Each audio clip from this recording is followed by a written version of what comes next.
Bonjour à tous. Alors vous saviez, je vous avais promis d'enregistrer une vidéo en rapport avec l'activité de Franz et puis des principaux, on va dire, responsables des témoins de Jéhovah. Et il se trouve que pendant mes recherches diverses, je suis tombé sur un fait divers qui s'est produit, je pense, il y a environ 2 années, dans une congrégation des témoins de Jéhovah de Portland, en Oregon. Parce qu'il y a un Portland dans le Maine, aux États-Unis. Et il y en a un autre dans l'Oregon. Et malheureusement, ça s'est soldé par le meurtre d'une jeune femme de 21 ans. Alors je vais revenir sur cette affaire parce qu'elle implique 2 témoins de Jéhovah d'une même congrégation. C'est-à-dire un fait divers où un témoin de Jéhovah en a assassiné un autre. Mais oui, carrément. C'est-à-dire le pire de ce qui peut arriver est arrivé dans une congrégation de Portland, dans l'Oregon, aux États-Unis. Alors ce fait, je l'ai découvert récemment, et c'est ce dont je vais vous faire part dans la vidéo aujourd'hui. Eh bien oui, j'ai pas fini mes recherches sur Franz, la vidéo est encore en cours d'élaboration. Il faut dire que ça me demande un travail important parce qu'il y a tout un tas de choses que je découvre et puis on va dire, de relations que je fais entre le livre de Raymond Franz, Crise de conscience, et le livre Apocalypse retardé de James Fenton. Donc j'ai pas fini toutes mes recherches pour vous présenter un travail qui sera assez complet, je pense, sur Frédéric Franz. Mais en faisant ces recherches et puis en cherchant sur d'autres sources aussi, je suis tombé sur ce fait qui illustre que les témoins de Jéhovah vous montrent une belle arnaque quand ils vous parlent du paradis spirituel. Alors qu'est-ce que c'est que le paradis spirituel? Moi, c'est toujours une notion qui m'a fait réagir quand j'étais chez les témoins de Jéhovah, parce que je ne comprenais pas qu'on soit dans un paradis. J'ai moi-même été confronté à la violence lorsque j'étais enfant. À cette époque-là, le jéhovisme y rentrait à coups de bâton et à coups de nion dans la figure. C'était pas autrement qu'il fallait le dire. J'ai quand même vécu des périodes on va dire, de troubles intenses dans ma jeunesse. J'en ai pas beaucoup parlé dans mes vidéos, mais combien de fois j'ai vu les choses se faire chez moi, en particulier, avec beaucoup de violence, parce qu'il fallait obéir à tout prix au jéhovisme. Et peu importaient les conséquences pour celui qui se montrait rebelle. S'il voulait se montrer rebelle, il en aurait pris par la figure, un point c'est tout. Il y a aussi une autre caractéristique des témoins de Jéhovah, enfin, qui ressort assez souvent dans le livre de James Fenton, puisque même Covington a fini par être exclu pour ce genre de choses, c'est l'alcoolisme grave. Donc il n'est rien d'étonnant à ce que récemment un certain Tony Morris ait même été exclu ou viré du collège central pour des histoires d'alcoolisme. Covington, qui a été l'un ceux qui étaient avec Nathan Knorr, qui était avec Frédéric Franz, a été exclu des témoins de Jéhovah dans les années 60 pour alcoolisme et est revenu plus tard. Donc vous voyez, l'alcoolisme chez les témoins de Jéhovah, c'est quelque chose de très fréquent, même parmi les élites de ce mouvement. Alors dans un paradis spirituel, ça fait mauvais genre, et parce que le paradis spirituel, tel que vous l'expliquent les témoins de Jéhovah, c'est l'amour du prochain, l'amour intense. D'ailleurs, on vous le disait, quand vous alliez dans une assemblée des témoins de Jéhovah, vous ne craignez absolument rien du tout. D'ailleurs, est-ce que vous vous êtes posé ne serait-ce que la question, quand vous partiez en prédication dans une voiture, seul avec un autre témoin de Jéhovah, savoir si vous n'alliez pas avoir des problèmes? Probablement non, parce que vous pensiez que vous étiez en sécurité. Je suis avec un témoin de Jéhovah, je suis en sécurité. Pourquoi? Parce qu'on vous fait croire que ces personnes sont devenues, réalisation du livre d'Ésaïe, chapitre 11, sont devenues des agneaux. Et là, avant d'évoquer ce fait divers, et puis vous allez voir un peu le déroulement de ce fait, un peu comment la Watchtower a fait, parce que c'est un témoin de Jéhovah qui a tué un autre témoin de Jéhovah, pour en plus exploiter la chose à son profit. Figurez-vous donc. Alors on va tout de suite regarder ce que nous dit la Watchtower concernant le paradis spirituel, un petit extrait d'une vidéo que j'ai tirée de jw.org. Et vous allez voir ce qu'ils disent. Alors, bien sûr, c'est ce que racontent un peu tous les groupes sectaires, qu'ils soient témoins de Jéhovah, qu'ils soient mormons, qu'ils soient évangéliques. C'est-à-dire qu'il suffit d'appliquer les principes de la Bible, de devenir membre de cette religion, et d'un seul coup, vous devenez doux comme un agneau. Je vous laisse écouter. Alors, un homme appelé José était un passionné d'arts martiaux et d'armes. Il avait commis tant de délits qu'il avait fini par être inculpé sous 22 chefs d'accusation et condamné à 20 ans de prison. Il était si violent que même ses codétenus en avaient peur. Il a donc été placé en isolement. Pendant 7 ans, sa sœur, qui était témoin de Jéhovah, lui a rendu visite. Mais il rejetait toujours le message. Finalement, il a accepté une de nos publications et il s'est mis à étudier la Bible. En un rien de temps, son comportement a changé du tout au tout. Au bout d'une semaine, il donnait le témoignage à 200 prisonniers. Et 8 jours plus tard, à 600 autres. On l'a même autorisé à rendre visite aux détenus des autres quartiers de la prison.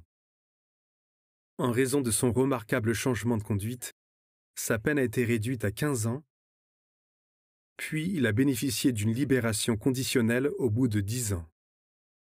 José est finalement devenu témoin de Jéhovah. Bel exemple de loup qui en vient se reposer avec l'agneau. Et qu'en est-il de l'accomplissement futur d'Isaïe 11, versets 6 à 9 ?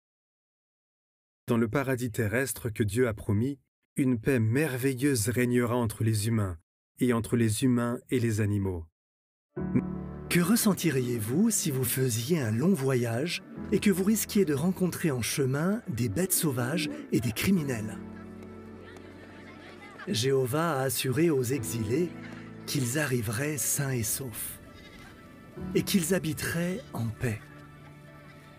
Dans le paradis spirituel que nous avons le plaisir de connaître aujourd'hui, des gens autrefois violents ont appris à être humbles, affectueux et paisibles.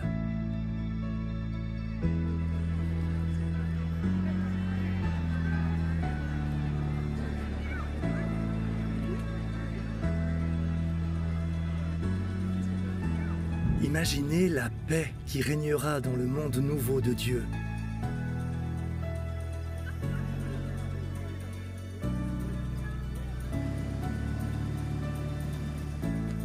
Où nous pourrons parcourir notre magnifique planète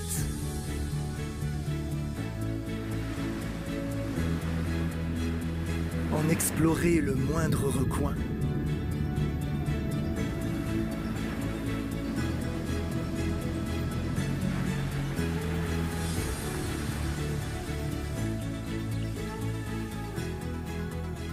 Et admirer les œuvres du vrai Dieu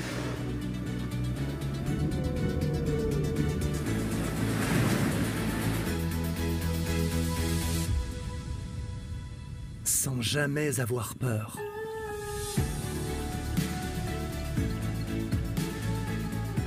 On ne fera pas de mal et on ne causera aucun ravage dans toute ma montagne sainte, dit Jéhovah.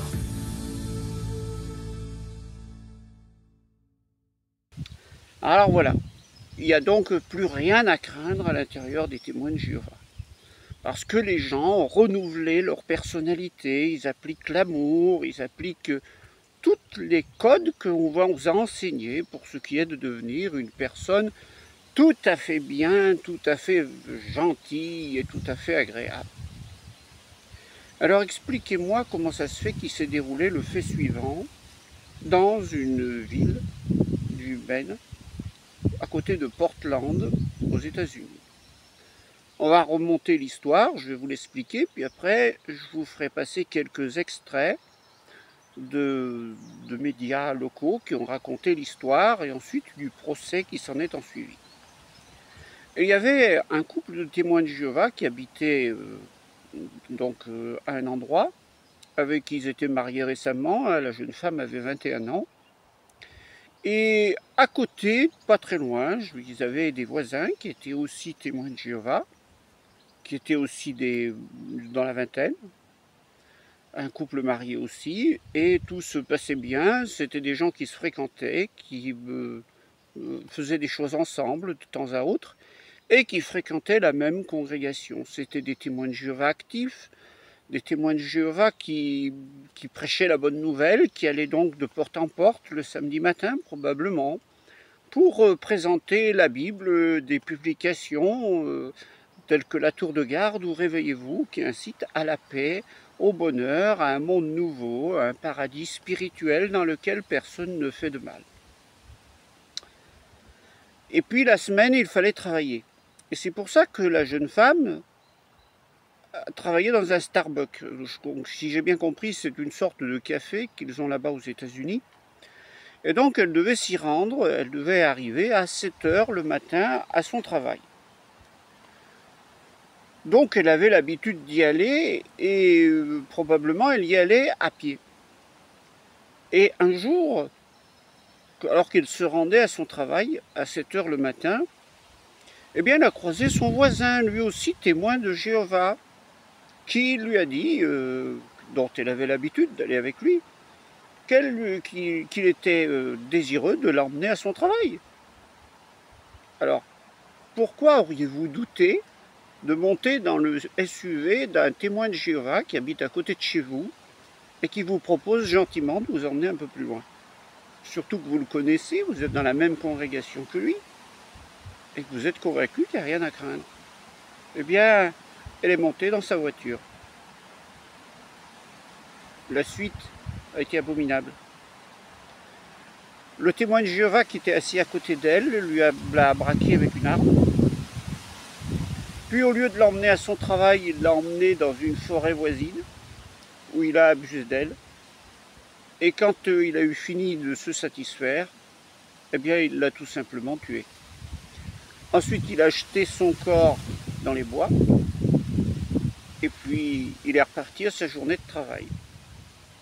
Alors vous allez me dire, c'est un fait divers ordinaire, il s'en est passé des semblables chez nous, il s'en passe des semblables un petit peu partout dans le monde, mais non, nous ne sommes pas dans le monde, nous sommes chez les témoins de Jéhovah d'une congrégation de Portland aux États-Unis.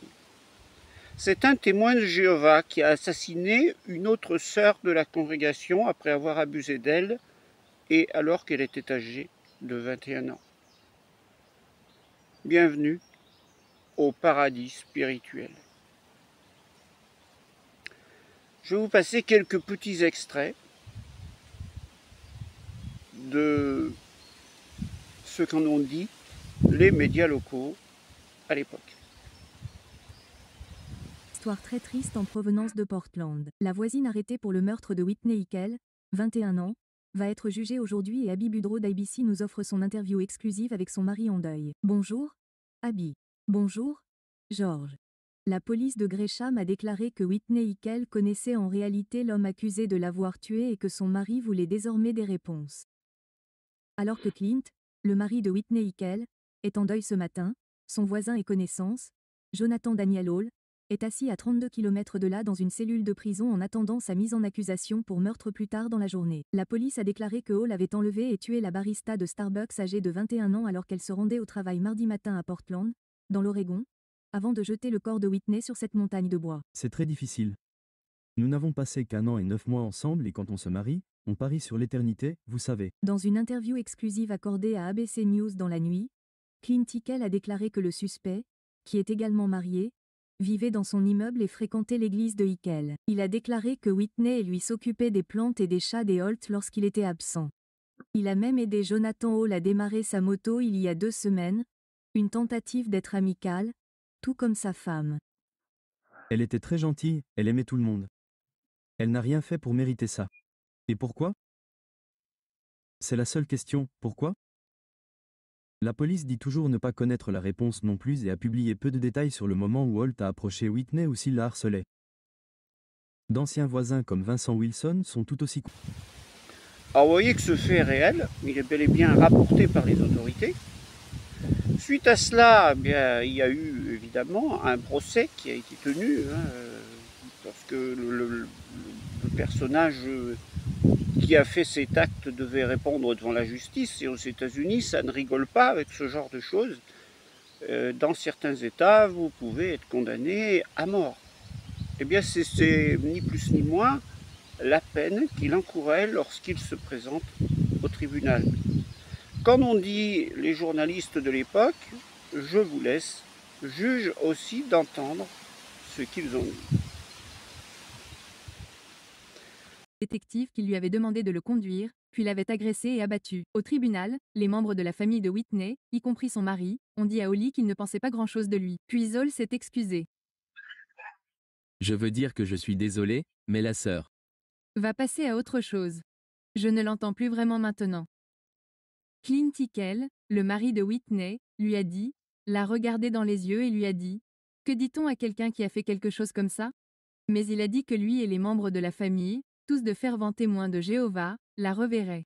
Mais il a dit à M. Holt « Vous ne la reverrez pas. » Lisa Ba, de Quincy News, vit à Oregon City. Voilà, donc il y a un témoin de Jéhovah actif d'une congrégation qui croupit en prison aujourd'hui aux États-Unis pour avoir tué une jeune femme après avoir abusé d'elle. Qu'en disent les témoins de Jéhovah d'une chose pareille? Alors évidemment, c'est pas une affaire qui est relatée dans jw.org. Si vous pouvez chercher dans tous les recoins du site, vous ne trouverez jamais rapporté ce fait.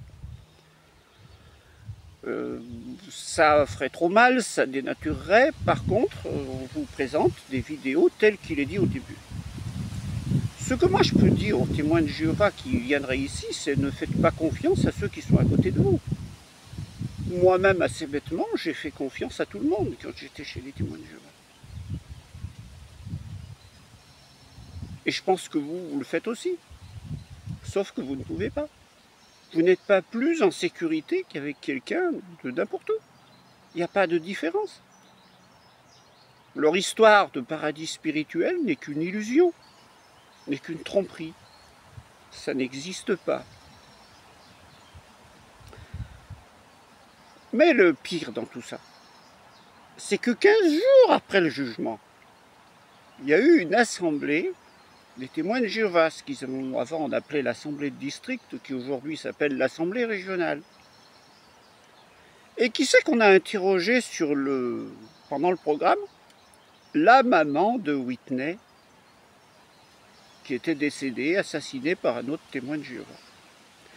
Est-ce à dire que les témoins de Jéhovah ont dit, lors de cette assemblée, que un des leurs avait assassiné un autre témoin de Jéhovah? Non, ils n'ont absolument rien dit. Je vous laisse écouter l'extrait de l'enregistrement de cette maman qui s'exprime lors d'une assemblée régionale. Alors depuis le début, je vous dis tout de suite, ce ne sont pas les voix réelles des personnes, puisque c'est du doublage qui est fait par l'intelligence artificielle maintenant, que vous pouvez avoir au bas de certains youtubeurs. Bon, je précise aussi, juste là, que sur mes propres vidéos, la fonctionnalité va être activée par YouTube d'ici peu. Ils m'ont dit que je n'avais rien à faire et que les choses s'activeront. Donc si vous voulez, que vous êtes aux États-Unis, que vous voulez écouter mes vidéos en anglais ou en italien ou quoi que ce soit, d'ici peu, vous allez pouvoir faire. Vous cherchez dans les paramètres, vous cherchez piste audio. Et à ce moment-là, sur piste audio, vous choisissez la langue que vous voulez. Alors, bon, j'ai juste fait cette parenthèse. En tout cas, nous allons donc dans une assemblée qui est tenue dans l'Oregon aux États-Unis. Et nous allons écouter ce qu'en disent les témoins de Jéhovah, ce qu'en dit la maman de Whitney qui a été assassinée. Nous aimerions vous présenter maintenant Sœur Laura de la congrégation de Columbia River Gorge. Sœur a récemment perdu sa fille dans une mort tragique. Voyons comment Jéhovah l'aide. Quel réconfort de Jéhovah vous a aidé à surmonter votre perte? Le simple fait de savoir que Whitney vivra, aimera et partagera à nouveau la vie, c'est comme un coup de pouce pour mon cœur chaque jour.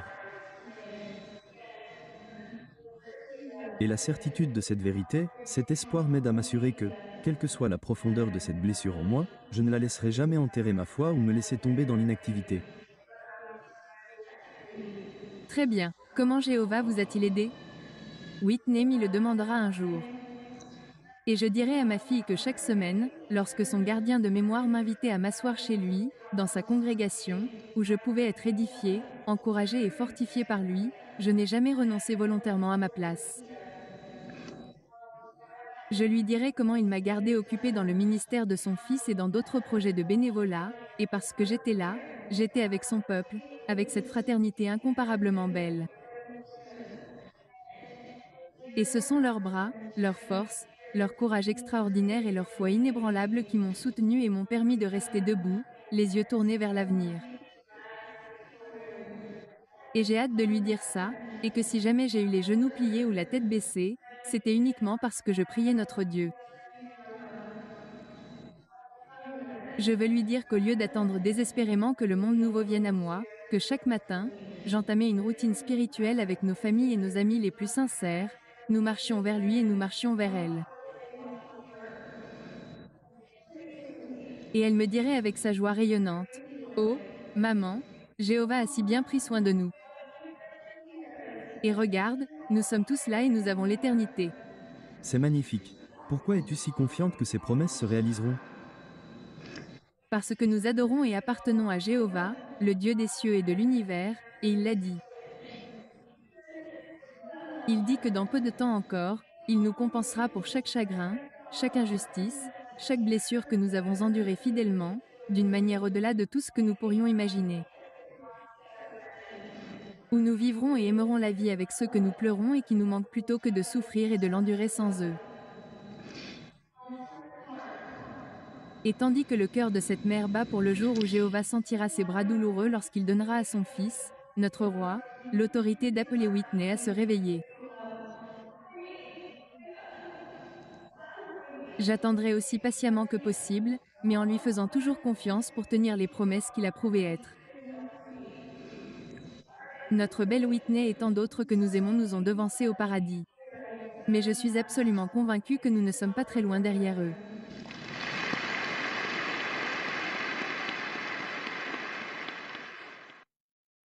Qu'en pensez-vous? Vous avez vu au début, l'orateur dit que Whitney est morte de façon horrible.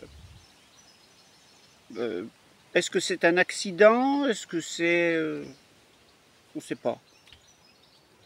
Alors, probablement, ils ne veulent pas faire de la publicité pour quelque chose qui va complètement à l'envers de ce qu'enseignent les témoins de Jéhovah. Complètement à l'envers. Mais en attendant, ça s'est produit. C'est quelque chose qui est arrivé. Un témoin de Jéhovah est allé violer et assassiner un autre témoin de Jéhovah. Et au lieu d'en tirer les conséquences, le paradis spirituel, c'est de la bibline en quelque sorte, les témoins de Jéhovah se servent de ce fait pour se faire de la publicité, et de la publicité pour une de leurs croyances, la résurrection. Cette pauvre femme qui est complètement endoctrinée par les témoins de Jéhovah vient de perdre sa fille, qui a été massacrée par un autre témoin de Jéhovah, au lieu de se dire tiens, bon, il y a quelque chose qui ne va plus, le paradis spirituel, c'est pas très normal. Au lieu de cela, qu'est-ce qu'elle pense? Elle pense que faut rester fidèle pour pouvoir revoir ma fille lors de la résurrection. Donc il faut que je continue d'aller prêcher la bonne nouvelle, que je continue d'aller faire la promotion du paradis spirituel. Quelle absurdité, on pourrait dire. Donc le paradis spirituel tel qu'il est vendu par les témoins de Jéhovah n'existe pas. C'est une vue de l'esprit. D'ailleurs, qu'il puisse être vendu par les témoins de Jéhovah, qu'il puisse être vendu par toutes sortes de personnes, ce n'est pas vrai. En fait, une personne qui a des travers de ce genre, elle les gardera toute sa vie. Et vous ne changerez pas une personne. Il n'y a que la personne elle-même, si elle veut changer, qui change. Mais c'est pas en lui mettant bourrant le crâne avec de la Bible que vous faites changer une personne. Ce n'est pas vrai. Bien sûr, ça c'est des produits d'appel de ces sectes en disant regardez ce que l'on a fait avec telle personne, on l'a complètement changé maintenant et c'est grâce à la Bible. Alors moi l'autre jour j'ai été abordé par les évangéliques dans la rue, grâce à Jésus-Christ je me suis libéré de tout un tas d'addictions, de ceci, de cela. Je lui ai dit depuis que j'ai lu la Bible j'ai changé. Moi je lui ai répondu j'ai lu la Bible depuis 25 fois et ça m'a apporté quoi? Ça m'a amené à la détester, c'est tout. Ah ben c'est pas possible, la Bible, ben si, ta Bible elle sert à rien.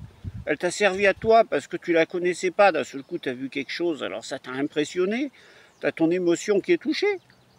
Je lui dis moi tu me sers la Bible, je commence à voir toutes les choses qui sont racontées dedans qui sont horribles et j'ai plus envie de continuer.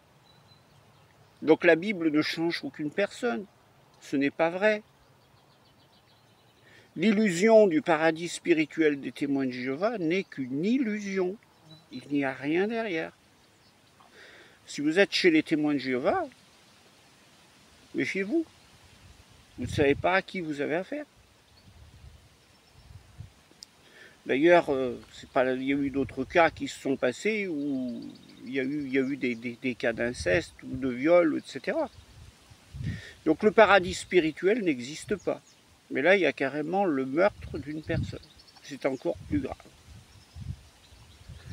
Alors voilà cette petite vidéo que je voulais vous faire cette semaine. Je vous l'ai faite ce samedi après-midi parce que j'ai récupéré ce fait dans la semaine et je me suis dit tiens, je vais vous présenter cela. Ça fera une vidéo en plus. Et puis j'espère que je ne serai pas être la semaine prochaine pour vous passer celle sur Frédéric Franz. J'ai quand même bien avancé mes notes, etc. Donc je vais bientôt pouvoir vous la donner. Voilà, je souhaite bon courage à celles qui ont été frappées par un cancer récemment. Je pense à Michel, je pense à Christelle. Je vous souhaite vraiment beaucoup de courage et vous en avez besoin. Et puis une pensée pour notre ami Christian Cabu qui est décédé, également du cancer. Je recommande à tous de regarder une vidéo qui concerne les cancers. Si je la retrouve, je vais vous la mettre en lien dans cette description. En fait, quand vous voyez la carte des cancers dans le monde, vous comprenez qu'on est en plein dedans, nous, mais alors à fond, et que c'est en fait notre mode de vie complètement, on va dire, déconnecté de la nature qui nous cause tant de souffrance à ce niveau-là. Et puis également la charge chimie de produits malsains et mauvais que l'on a autour de nous. Et en particulier de ce qui vient des plastiques. C'est pour ça que je vais vous mettre en lien cette vidéo qui est assez longue, mais qui parle justement des causes du cancer. Bon, alors c'est aussi une petite pique à l'égard de ceux qui m'accusent d'être pro-vaccin et qui pensent que c'est le vaccin qui a fait tant de cancers. Ça n'a rien à voir, il n'y a aucun scientifique sérieux qui dit ce genre de choses. Voilà, c'est la seule chose. En tout cas, je souhaite à tous une bonne semaine et je vous dis à bientôt. Au revoir.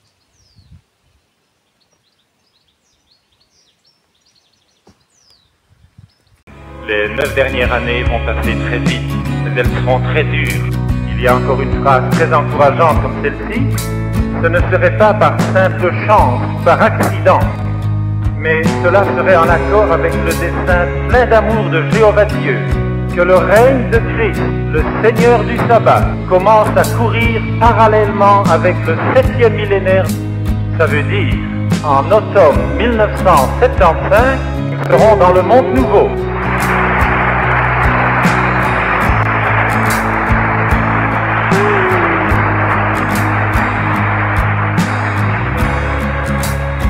Nous ne connaissons pas le jour et l'heure d'Armageddon. Nous ne savons pas dire quand il va commencer, mais nous savons dire une chose, nous savons quand il va finir. Il sera fini pour l'automne 1975. You just take a look, and this is the idea Jehovah's getting across at your hands. And you look at your hands now, only God, as He looks at your hands in here and all those that are tied in, does He see blood there? The humans sitting next to you, they might have an idea because they know you well and you haven't been out in service in weeks. Well, guess what? Most likely God's seeing some blood all over your hands. Or they go totally inactive. We appeal to them, we try to help, but you cannot water down what God says here.